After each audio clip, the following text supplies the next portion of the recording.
तो पहले तो सभी लोगों को बधाई जिन्होंने मेंस क्वालिफाई किया और अब अंतिम दरवाजे पर खड़े हैं, जिसे हम इंटरव्यू कहते हैं। आज से 2 दिन पहले रामेश्वर सुधाकर, जो कि पिछली बार 202 रैंक थी, उन्होंने अपने अनुभव आपसे शेयर किए। इंटरव्यू का जो दौर होता है, मतलब इंटरव्यू का जो फेस है, वो बहुत क्रूशियल फेस होता है। बहुत बहुत क्रूशियल, सेंसिटिव और सरल। 3 शब्द का इस्तेमाल मैं कर रहा हूं। बहुत क्रूशियल, सेंसिटिव और सरल।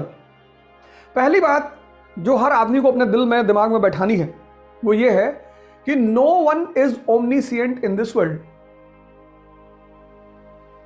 ये पहली बात। No one is omniscient in this world. कोई भी व्यक्ति सर्वज्ञानी नहीं है।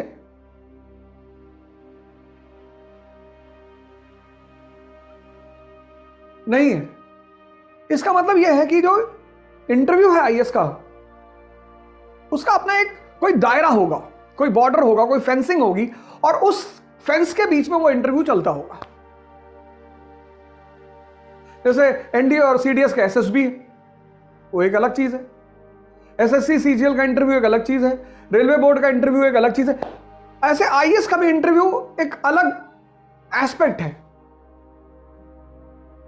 जितने भी लोग इंटरव्यू देने जा रहे हैं, उनको सबसे पहली चीज जो अपने दिमाग में बैठानी वो यही है कि नो वन इज ओमनीसिएंट।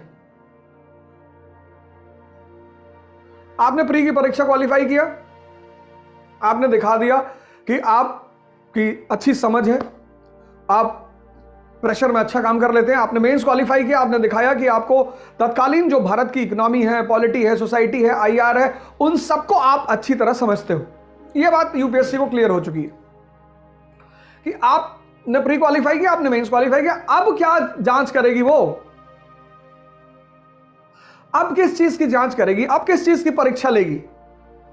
तो अब जो परीक्षा वो लेगी वो है पर्सनालिटी की, व्यक्तित्व की। अब व्यक्तित्व की जो परीक्षा है, पर्सनालिटी, वो भी किसके व्यक्तित्व की? नौकरशाह, एरिस्टोक्रेसी, ब्यूरोक्रेसी, उसके व्यक्तित्व की।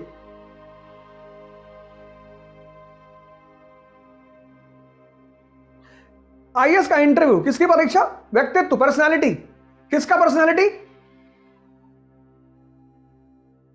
ब्यूरोक्रेट्स की। तो पहला पहलू क्या होगा? पहला पहलू यह होगा कि जो ब्यूरोक्रेट होगा, वो जिस दौर से भी गुजरा होगा, उसको अपने उस दौर के सामान्य जानकारियां निश्चित तौर पर होंगी। व्यक्तित्व का पहला पहलू, जैसे फॉर एग्जांपल आपका फॉर्म है डैफ, जिसको मैं बार बार डाटा एनालिसिस ही कहता हूं। वो बार बार कहते हैं आप डिटेल्ड एप्लीकेशन क्यों नहीं बोलते? मैं तो डाटा एनालिसिस ही बोलता हूं, डाटा एनालिसिस फॉर्म। जितना डाटा आपने दे रखा है, आपके स्कूल का नाम है स्वामी दयानंद सरस्वती इंटर कॉलेज। कौन है दयानंद सरस्वती जी?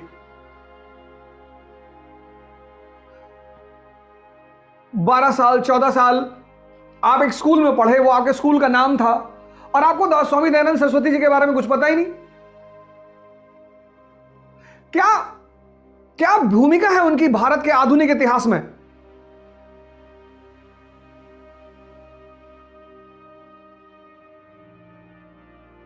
क्या रोल है उनका भारत के आधुनिक इतिहास में? बस इतना, बस इतना। कौन है, उनकी भूमिका क्या है, उनका दर्शन क्या है, उनका उद्देश्य क्या है, बस इतना, इससे ज्यादा नहीं। क्योंकि कोई भी व्यक्ति सर्वज्ञानी नहीं है।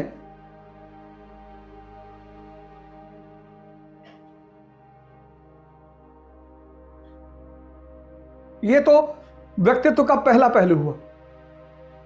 The first aspect of a personality, कि वो अवेकेंड आदमी है, अवेकेंड, जहां से भी गुजरा है वहां के बारे में जानता है। आधारभूत, बेसिक्स।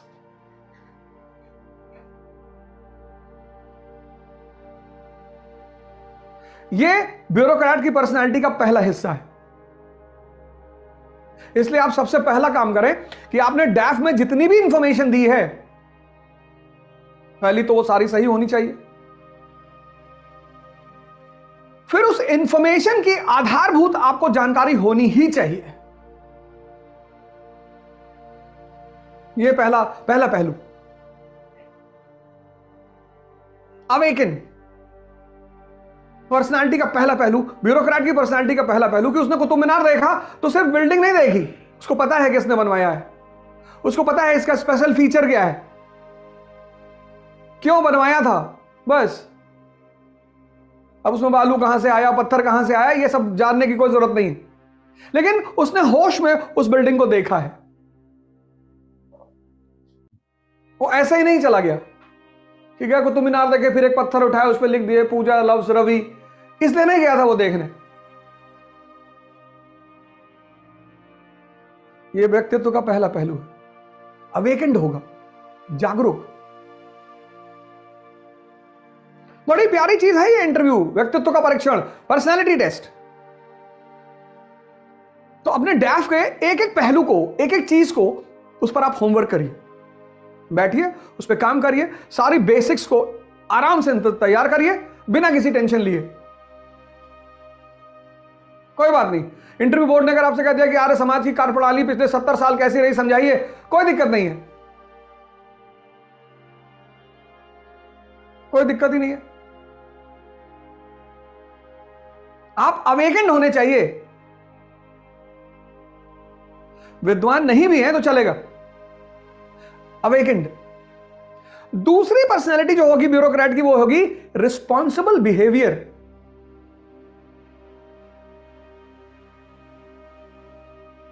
जिम्मेदार व्यवहार, रिस्पॉन्सिबल बिहेवियर। मतलब यूक्रेन रशिया वॉर पता है उसको, क्या, क्यों, कैसे,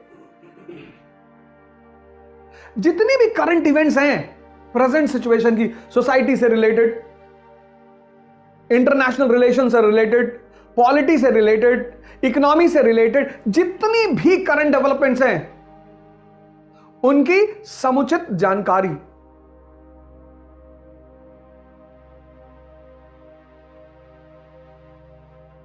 वो ये नहीं कह सकता कि साहब हमको तो नहीं पता साहब जेलेंस्की कौन है,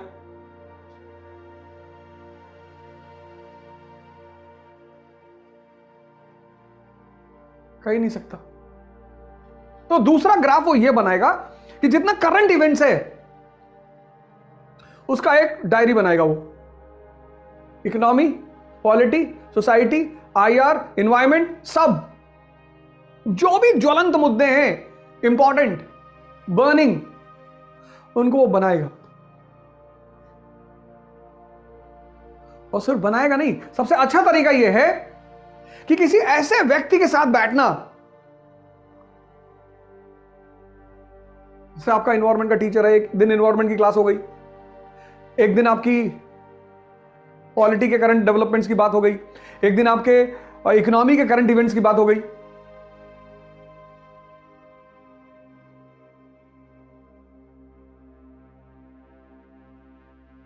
डिबेट और डिस्कशन और झगड़ा तीन अलग अलग बातें हैं।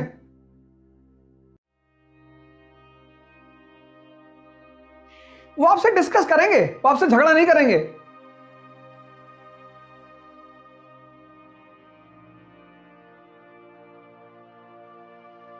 तो पहला पहलू जागरूक होना चाहिए।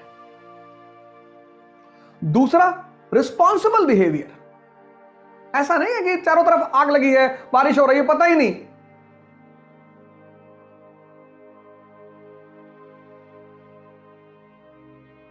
आज का जो दौर चल रहा है टर्मोइल का, देश विदेश चारों तरफ उथल पुथल मची हुई है, वो फैक्टर्स जिन्होंने चारों तरफ एक सेंसिटिविटी फैला रखी है, वो तैयार होने चाहिए। ये दूसरी चीज वो आपके व्यक्तित्व में टेस्ट करेंगे।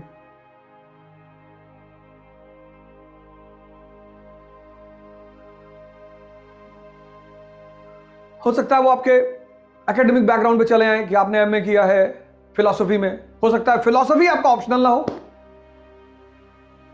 अब मास्टर्स डिग्री आपने ले रखी फिलॉसफी में, एमए इन फिलॉसफी और आपका ऑप्शनल है पब्लिक एडमिनिस्ट्रेशन।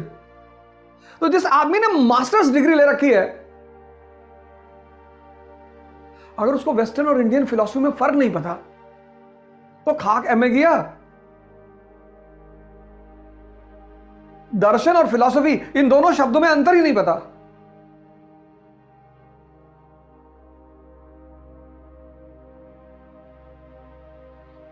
शंकर की माया और डेविड ह्यूम का सेप्टिसिज्म,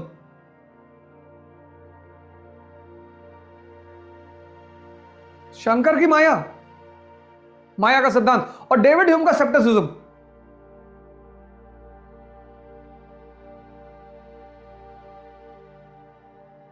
विटगेन्स्टाइन, डेकार्ट्स, कॉग्निशो अर्गो सम, लाइबनीज, स्पिनोजा,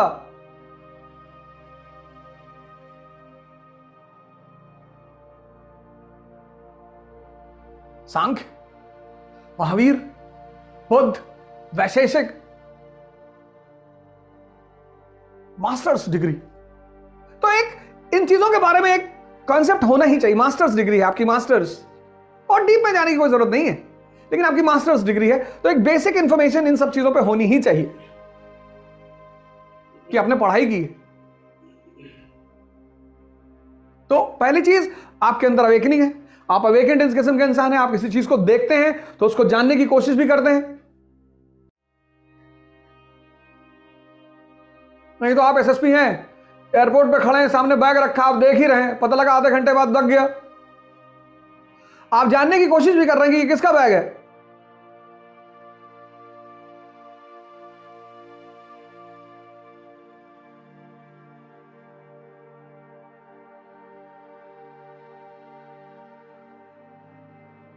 दो चीज हो गई। तीसरी चीज जो आपके व्यक्तित्व में होनी चाहिए वो है आपकी समझदारी, आपकी सोच।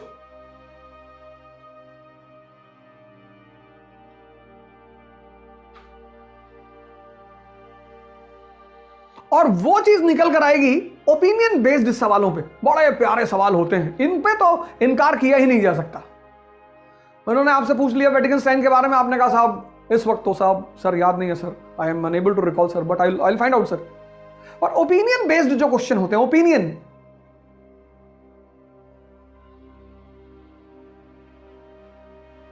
सबसे प्यारे क्वेश्चन होते हैं इंटरव्यू बोर्ड के। और ओपिनियन बेस्ड क्वेश्चनों पर अगर आपने बोर्ड को संतुष्ट कर दिया तो इंटरव्यू आपका। क्योंकि वो लोग जो आपके सामने बैठे हैं, सेवा कर चुके हैं, मैच्योर हैं, अगर वो आपके जवाबों से सहमत हो गए, बड़ी बात है।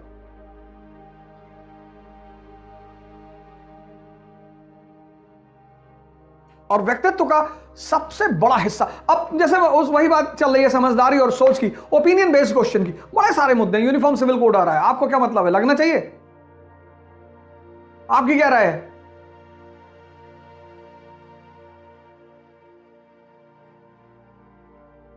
आप समाज में बाहर जाएंगे तो इस क्वेश्चन के आंसर हिंदू के लिए अलग हो सकता है, मुसलमान के लिए अलग हो सकता है। आप ब्यूरोक्रेट हैं, आपको देश चलाना है। आपको ना तो हिंदू को खुश रखना है, ना मुसलमान को खुश रखना है, ना दोनों को दुखी रखना है, आपको देश चलाना है।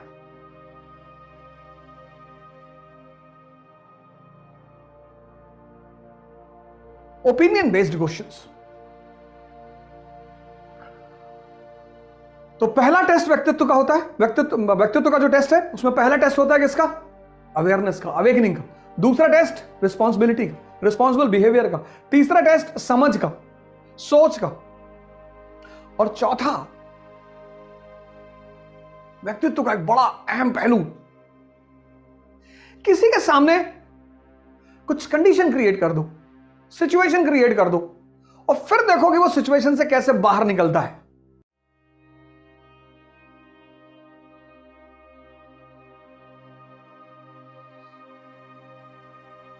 अक्सर लोग असहज हो जाते हैं, अनकंफर्टेबल हो जाते हैं। वो अनकंफर्टेबलता उनके चेहरे पे आ जाती है, पसीने में आ जाती है, बॉडी के मूवमेंट में आ जाती है। सर आप बैठोगे, उनसे बात करोगे, सवाल जवाब करोगे, आपका जो हाथ का मूवमेंट होगा, सर का मूवमेंट होगा, बॉडी का मूवमेंट होगा, उस सब पर उनकी नजर होगी, क्योंकि जैसे ही मन घूमेगा वैसे ही शरीर भी घूमेगी। यह व्यक्तित्व का एक बहुत अहम पहलू होता है। परिस्थिति में व्यक्ति का बिहेवियर,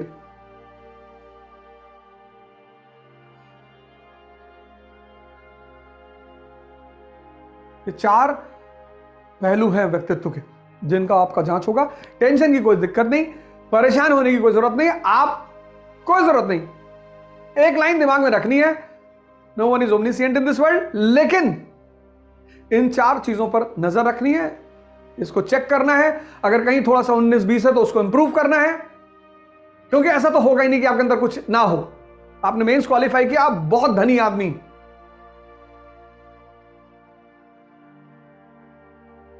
आईएएस का मेंस क्वालिफाई करना ही बहुत बड़ी उपलब्धि है दुनिया में, भारत में नहीं, दुनिया में।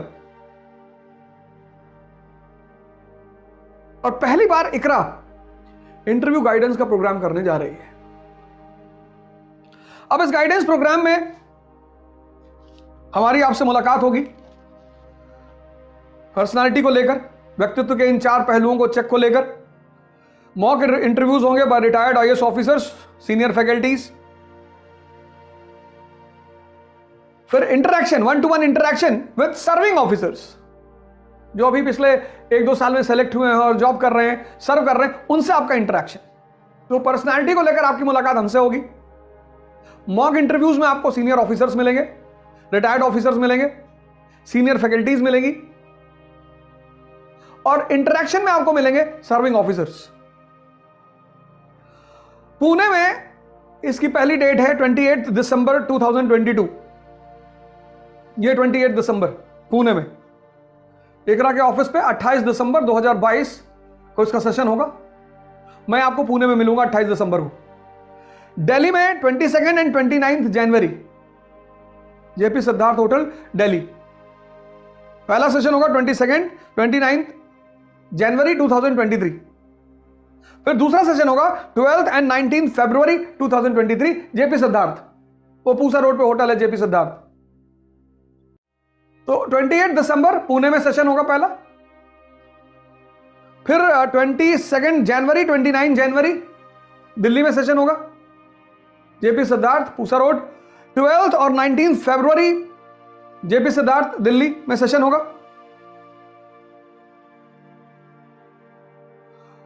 और जो करंट इकोनॉमिक्स के टॉपिक्स होंगे वो झा सर आपसे डिस्कस करेंगे, एसके झा सर।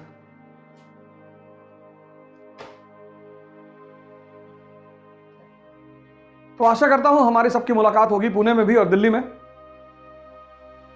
और एक अच्छी सी रूपरेखा बनाइए, एक अच्छा प्लान बनाइए, क्योंकि अब ये दरवाजा खुलने ही वाला है। इसके लिए आपको एक छोटी सी फॉर्मल प्रक्रिया करनी पड़ेगी। इकरा में ऑनलाइन रजिस्ट्रेशन करा लीजिए। जो भी लोग पुणे में मिलना चाहते हैं, दिल्ली में मिलना चाहते हैं, वो सारे लोग ऑनलाइन रजिस्टर करा लें, और ये पूरा प्रोग्राम फ्री है, इसकी कोई फीस नहीं है, ये पूरा प्रोग्राम फ्री है। लेकिन आपको प्रोग्राम में आने से पहले ऑनलाइन रजिस्ट्रेशन कराना पड़ेगा इकरा की ऑफिशियल वेबसाइट पे। एक बार फिर से आपको congratulations, best of luck, thank you, जय हिंद।